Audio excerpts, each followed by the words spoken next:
निगाहों में जचता नहीं कोई जैसे मेरे मुस्तफा है, जैसा नहीं कोई। कमली तेरी परचम बनी, आफत तेरी मौसम बनी, अंदर के जल्लों के लिए तलवार की मौसम बनी। अल्लाह हो गए, अल्लाह पपीहा हो गए, और ताकीद ने जोकर कहा मरहबा या मुस्तफा। ফানা লাকা যিকরাক, আপনার শান বাড়াতে বাড়াতে লেগেছি, আমি আল্লাহ বাড়িয়ে দিয়েছি। যখন বড় বাড়িয়ে দেয় সেটা আর কমানোর ক্ষমতা কারো থাকে না। এজন্য ইয়াসিন ওয়াল কুরআনিল হাকিম ইন্নাকা লামিনাল মুরসালিন বলেছি। যখন আমি বলেছি আনা রাব্বুল আলামিন, তখন আপনাকে বলেছি ওয়া মা আরসালনাকা ইল্লা রাহমাতুল লিল আলামিন। যে কুল কায়নাতের রব আমি, সেই কুল কায়নাতের রহমত আপনি।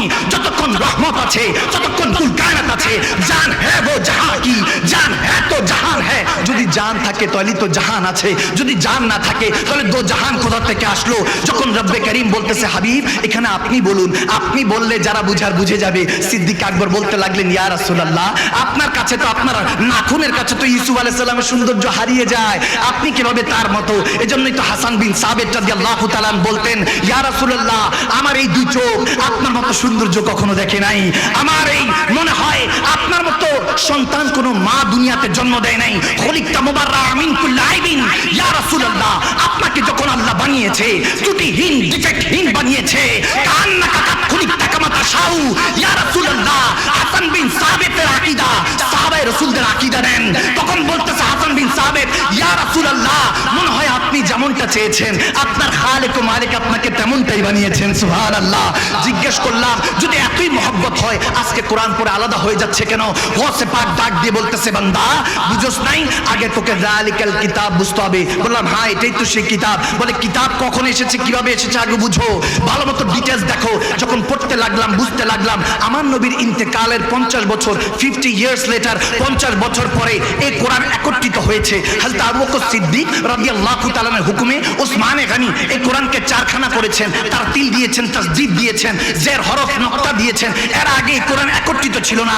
আমার নবীর কাছে যখন ইকরা বিসমি রাব্বিকাল্লাযী খালাক আয়াতে কারিমা লৌহে মাহফুজ থেকে নাজিল হচ্ছে, জুবানে মুস্তাফা দিয়ে বের হয়েছে। সাহাবারা বলেন ইয়া রাসূলুল্লাহ এটা কি? সবাই আরবি পড়নেওয়ালা ছিলেন, কোনো বাংলা ইংলিশ ফার্সিতে কথা বলতেন না, আরবি বলনেওয়ালাই ছিলেন। কিন্তু বলছি ইয়া রাসূলুল্লাহ এটা কি? আমার হাবিব বলছেন, আমার আকায়ে দো জাহানের বাদশা নবী বলছেন এটা হলো কালামুল্লাহ, আল্লাহর কালাম, আল্লাহর কিতাব। তখন বলছে ইয়া রাসূলুল্লাহ হ্যাঁ হ্যাঁ সাদাকতা, আপনি যেটা বলেছেন সত্যই বলেছেন। চেনারা বুঝা গেল হাদিসে নববীর মাধ্যমে আল্লাহর কালামকে তাসদীক করেছেন, মেনে নিয়েছেন। আগে হাদিস মেনেছেন, তারপর কোরআন মেনেছেন। বুঝা গেল আগে নবীকে মানতে হবে, তারপর আল্লাহকে মানতে হবে। জিজ্ঞেস করলাম ইয়া রাসূলুল্লাহ, কোরআন তো যখন আপনার সিনার মধ্যে আল্লাহ নাজিল করছেন এই কোরআন তো একত্রিত ছিল না। ইন্তেকালের জাকিরি ভাবে পর্দা হওয়ার পরে, আপনার পর্দা হওয়ার পরে এই কোরআন 50 বছর পরে এই কোরআন একত্রিত হয়েছে। তাহলে আল্লাহ কোন কিতাবের কথা বলছেন? যেই কিতাবের মধ্যে কোন রকম সন্দেহ রাখেন নাই। সরকারে গৌসুল আজম দস্তগীর মাহবুবে সুবহানি কুতুবের বাণী, তেনাদের ফজিলত হলো, তেনাদের দয়া হলো। খাবে এসে কেউ পড়িয়ে গেলেন, বান্দা বুঝোস নাই যখন লৌহে মাহফুজ থেকে কোরআন দুনিয়াতে অবতীর্ণ হচ্ছে সিনায়ে মুস্তাফার মধ্যে হচ্ছিল। আর আমার আল্লাহ বলতেছেন যালিকাল কিতাব, এটা সেই নবী লা রাইবা ফীহি, যেই নবীর মধ্যে কোনো সন্দেহ তালাশ করিস না। হুদাল লিল মুত্তাকিন, ওলি আল্লাহদের কাছে যা, তখন নবীকে চিনতে পারবি। যখন নবীকে চিনতে পারবি তখন আকিমুস সালাত আলা যিকরি, সেজদাদির পর্দা সরে যাবে, রব্বে কারীম তোর সামনে আসবে, তখনই তোর জুবান দিয়ে বের হবে আব মেরি নিগাহোं में जचता नहीं कोई जैसे मेरे मुस्तफा है, जैसा नहीं कोई। कमली तेरी परचम बनी, आफत तेरी मौसम बनी, अंदर के जल्लों के लिए तलवार की मौसम बनी। अल्लाह हो गए, अल्लाह पपीहा हो गए, और ताकीद ने जोकर कहा मरहबा या मुस्तफा, मरहबा या मुस्तफा। नबी ना हुए दुनियाए, ना हुए ফেরেশতা খোদা, হয়েছে কোন নবী উম্মত গোলাম আপনার, তার শুকর হাজার বার। নারে তাকবীর, নারে রিসালাত, নারে রিসালাত, নারে গাউসিয়া, শাহেনশাহে মদিনা, আওলাদে রাসূল, আওলাদে রাসূল। নবীকে চিনতে হলে আবু বকর সিদ্দিকের চোখ দিয়ে তাকাতে হবে।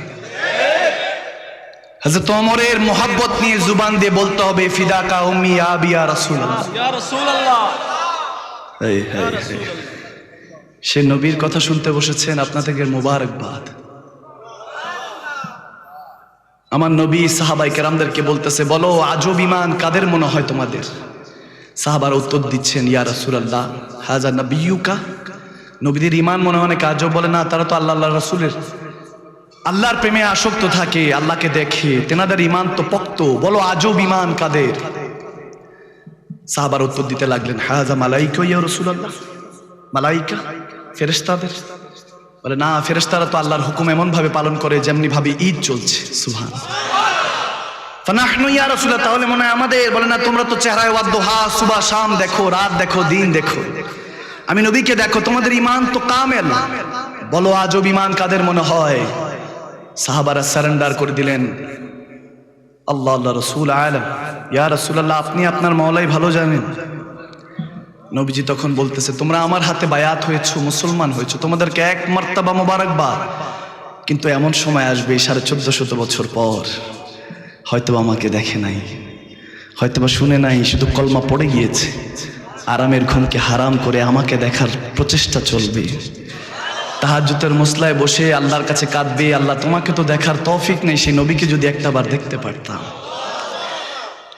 আমার তাদের কথা মনে পড়ে মনে হয় তারা কত আজব। তোমাদেরকে একবার মোবারকবাদ জানাচ্ছি, আর যারা আমাকে দেখে নাই, তারপর কালমা পড়েছে, মক্কা মদিনার অলিগলিতে মা আমেনা বাবা আব্দুল্লাহর ঘরে যে নূর এসেছিল, সেই মুস্তাফাকে দেখার জন্য যারা কাঁদবে, আমার হুজুর বলেন তাদেরকে 7 বার মোবারকবাদ। সুবহানাল্লাহ। হ্যাঁ, ইউ আপনাদেরকে আল্লাহর হাবিব মোবারকবাদ জানিয়েছেন। না দেখে আমি নবীকে ভালোবেসেছি, আল্লাহকে পাওয়ার স্বাদ অন্তরের মধ্যে রেখেছে। ভাইরা আমার, সুন্নি মুসলমানদের একটাই আকীদা, একটাই হিসাব, নবীকে ভালোবাসি, নবীর আওলাদদেরকে, সাহাবায়ে রাসূলদেরকে, ওলি আল্লাহদেরকে, মা বাবা, ভাই বোন, স্বামী স্ত্রী, স্ত্রী স্বামীকে, সন্তান তার মা বাবা, মা বাবা তার সন্তানকে, সব ভালোবাসা একজনের রেজামন্দির জন্য। তিনি কে? আওয়াজ দেন না, তিনি কে? কিন্তু আজকাল এসব জিনিসের কারণে বান্দা ওলি তো দূরে থাক, মুমিনও হতে পারছে না। মিথ্যা এখন আমাদের পারফিউম হয়ে গিয়েছে, চগলখুরি আমাদের পোশাক আশাক হয়ে গিয়েছে। দুনিয়া আপনাকে আমাকে বেগানা বানিয়ে দিচ্ছে। কাবাতুল্লাহ দূর থেকে দেখতাম, খেয়াল করতাম, আল্লাহ তুমি কাবাকে এই মরুভূমির মাঝখানে বানিয়েছো কেন? ওয়াত্তাখিযু মিন মাকামে ইব্রাহিম মুসাল্লা, এখানে কেন বানিয়েছো? আল্লাহ বলেন সব ছেড়ে যাতে আমার কাছে আসে। এখন ওই দুনিয়াও কাবার আশেপাশে পৌঁছে গিয়েছে, কত সুব্যবস্থা হয়ে গিয়েছে তাওয়াফ করার জন্য। যারা ওমরায় গিয়েছেন, হজে গিয়েছেন, তেনারা জানেন কত সুব্যবস্থা হয়ে গিয়েছে। বুঝা গেল দুনিয়াকে দেওয়ার সময় শেষ, টাইম যার সময় শেষ। এখন ওই মোমবাতিতে ফু দিলে ধূপ আওয়াজটা হবে, ওটার অপেক্ষা শুধু। বাস খতম। 50-60 বছরের জিন্দেগি, কি বলার আছে? জোরজার মুল্লুকদার। আগেও নাকি জালিমকে হটিয়েছি, মজলুম ছিলাম, আসনে বসে আবার জালেম। পাইকারি সব জেলে বড়। মাদানী সাহেবের কোনো রাজনীতির সাথে লেনাদেনা নাই, মুসলমানের রাজনীতি একজনের সাথে, আল্লাহ রাসূল। ভেবেছি দুনিয়াটা আবার নতুন হবে, বাংলাদেশটা আবার নতুন করে সাজবই। 71-এ যুদ্ধ করেছি, অস্ত্র জমা দিয়েছিল, ট্রেনিং দেয় নাই।